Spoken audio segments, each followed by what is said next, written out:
I feel like I've been playing games since I was really little, and what I really like about games is it's interactive, and as the player, you're the one that's moving the game forward. You're the one that controls what's happening in the game. It gives you an opportunity to walk in the shoes of the characters, like you're that character during that time. After completing a computer science degree, Michelle Chen took her lifelong love of video games to the next level. Moving from her home country of the Philippines to Taiwan, she scored what seemed like a dream gig developing games for a mobile app company. But she soon found the job didn't meet her expectations.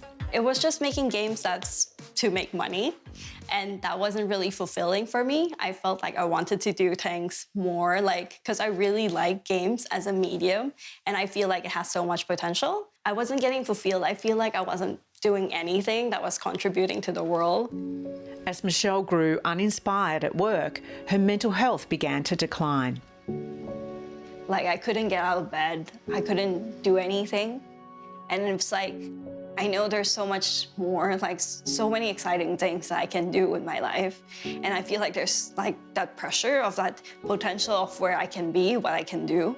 And that's just adds more pressure. And that just makes me feel numb. I can't, I know what I want to do. I know what I need to do, but I just can't do it. Michelle decided she needed to recharge her passion for gaming, so she moved yet again, this time to the UK, to study a master's in video game design. That was the chance for me to make something that's for me. I don't have to care if this game makes money. I don't care if people would like it or not. It became my way of expressing myself. And so I decided to make a game about depression. So the game is called Depression Simulator. So it's about living the life of somebody with depression. So it's just going through their everyday life. But every little task becomes a challenge. How do you wake up in the morning, making breakfast, or just going through your day. So every little task is a puzzle. With that game, it was actually my first time telling people how I was feeling. I was actually really scared showing that game to people because I feel like before, I don't really talk about things. I hide a lot, I smile a lot, and I have tendency to just wear a mask and just be happy all the time.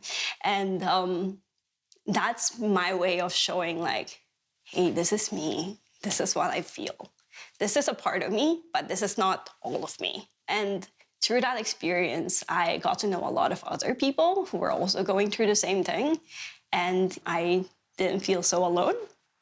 And in a way, that gave me a sense of comfort.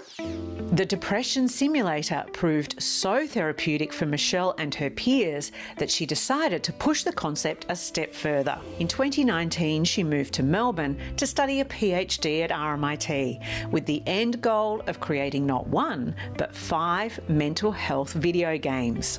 So for the PhD, it's a bit different approach. So with the master's, it was pretty much focused on what I was going through. For the PhD, I wanted to represent more people, more experiences. So I invited young people, 18 to 25-year-olds with lived experiences of depression and anxiety, to have a semi-structured interview where I invited them to share their stories. And then we had this game jam workshops. So game jams is an event wherein we make a game in a very short amount of time.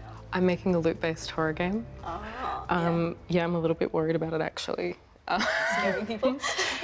I was really interested in the Mental Jam project just because of, I guess, the idea of women in game development and tackling more sensitive topics around mental health, mental illness, and hopefully being able to reach out to people who might be quite isolated.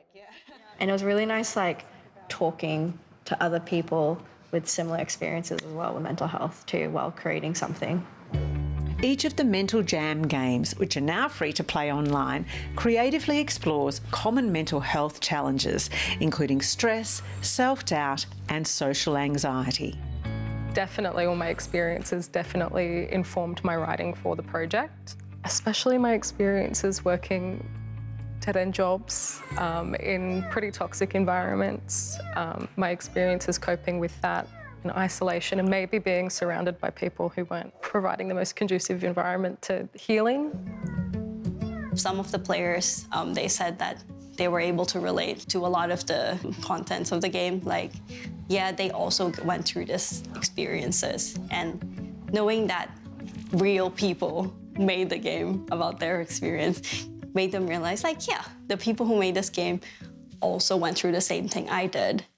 And like, maybe people who don't have a depression or anxiety, they can understand it a bit more. And when they encounter somebody, or if their friends opened up to them and were struggling, they would be a bit kinder because they kind of understand it more. They're like, yeah, I know it's hard.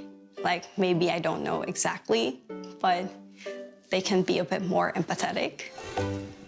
In the future, I hope to keep making games with people and keep inviting people to make games with me and use games as a medium to share their stories. And maybe not just mental health, like all of their experiences. I want to turn something bad, something that's a bad experience, into something good.